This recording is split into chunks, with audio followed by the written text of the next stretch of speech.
आज या आदर्श आज या आदर्श माता पुरस्काराच्या निमित्ताने शार्दूलचा आईचा पण वाढदिवस आहे. अनेक मुलगा आपल्या आईच्या वाढदिवसाने समाजातल्या आयांचा सत्कार जेव्हा करतो तेव्हा त्या मुलाचं त्याच्या आईप्रती किती प्रेम आहे याचं एक उत्तम मूर्तिमंत उदाहरण हा शार्दूल आहे. आज माझ्या आईला या जाधव ग्रुप ऑफ इन्स्टिट्यूटनी बोलवलं इथे. माझ्या आईचा सन्मान करायचं त्यांनी ठेवलं की बाबा आदर्श माता द्यावी. ती आदर्श माता होती म्हणजे ते जणू काही आमच्या पुत्रांचा सत्कार होतो. कारण आई ज्याच्या आईचे संस्कार चांगले, ज्याचे आईचे विचार चांगले, ज्याची आई मुलांना घडवते तीच माता, त्यांचीच मुलं चांगली होतात आणि तिलाच आदर्श माता म्हणून मानलं जातं.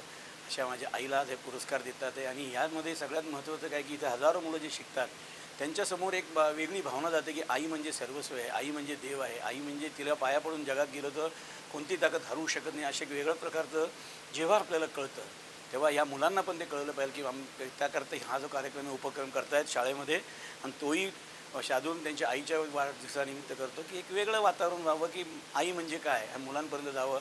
अशा या ठिकाणी मला माझ्या आईला तुम्ही सन्मानाला बोलवलं, त्यांच्यासोबत आपण सुशेलाताई चव्हाणांना बोलवलं, रत्नप्रभाबाई सुदामराव जगताप यांना बोलवलं, या सगळ्यांना बोलवलं. मी प्रमिलाताई नौपतलाजी साकलांचा मुलगा आम्हाला बोलवलं, याबद्दल आम्ही कृतज्ञ आहोत की इतकं चांगल्या प्रमाणे तुम्ही आम्हाला इथं बोलवलं.